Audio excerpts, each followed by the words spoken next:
बबलू हाथी सुबह सवेरे अकेले वन में टहलने के लिए निकला। वह अपने ही धुन में चला जा रहा था।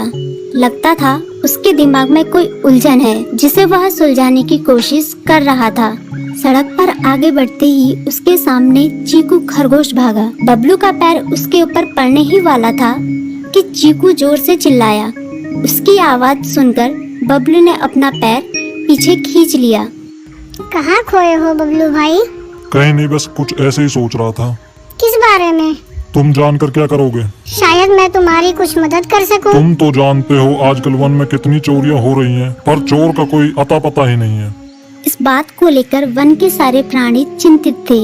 वे वहाँ खुद को सुरक्षित महसूस नहीं कर रहे थे।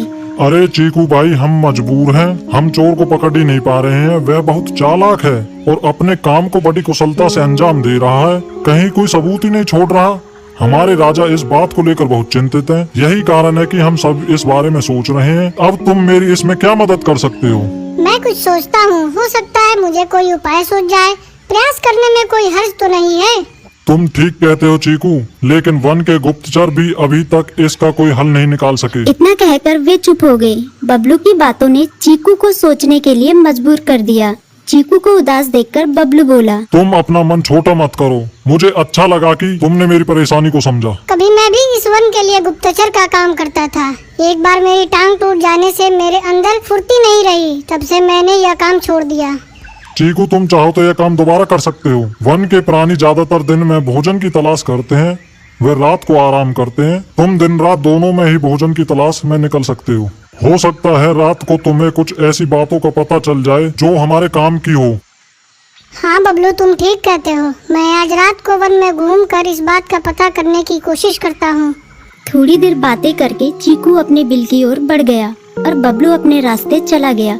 चीकू के दिमाग में अभी तक बबलू की कई बातें घूम रही थी। उसे समझ नहीं आ रहा था वह बबलू की मदद कैसे करे। दिन भर वह उसी उधेड़-बुन में लगा रहा। शाम होते ही चीकू कुछ सोचने लगा और वह चुपचाप बिल से बाहर निकल आया। चीकू की पत्नी ने देखा तो बोली, इस समय कहाँ जा रहे हो? बाहर खतरा है। खतरा तो सुबह भी रहता है, लेकिन खतरों से डर कर हम भूखे तो नहीं मर सकते। मैं बाहर घूम कर आता हूँ। इतना कहकर चीकू रात को बिल से बाहर निकल आया। कुछ दूर जाकर उसकी नजर बंकू उल्लू पर पड़ी, जो कुछ ही दूरी पर था। वह पेड़ की डाल पर बैठा अपनी गर्दन चारों तरफ घुमा रहा था। वह तेजी से पेड़ की एक डाल से दूसरी डाल पर उड़ रहा था। बंकू की नजर उस पर नहीं पड़ी थी। कुछ सोचकर चीकू पेड़ के पीछे से बाहर निकलकर थोड़ी खुली जगह पर आ गया और वहां से बंकू उल्लू को देखने लगा। बंकू ने चीकू को अंधेरे में भी देख लिया, पर उसने उसमें कोई उत्सुकता नहीं दिखाई और अपनी गर्दन चारों ओर घुमाता रहा। चीकू बड़ी देर तक बंकू की हरकतों पर नजर रखे रहा। वह थोड़ी देर तक खुले मैदान में खड़ा रहा, पर बंकू ने उसे देखकर भी अनदेखा कर दिया। उसने महसूस किया कि बंकू के आसपास चमकू चमगादड़ भी मंडरा रहा था। कुछ देर वन में घूमने के बाद चीकू अपने बिल में लौट आया और सुबह होने का इंतजार करने लगा। अगली सुबह बबलू उसी रास्ते में जा रहा था। रास्ते में चीकू उसका इंतजार कर रहा था।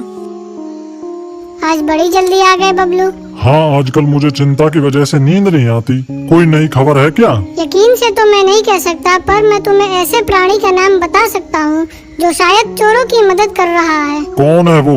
बंकू उल्लू। इतना कहकर चीकू ने रात की घटना उसे ज्यों की त्यों सुना दी। इसे सुनकर बबलू का माथा ठनका। बबलू की आंखें चौंधिया गई।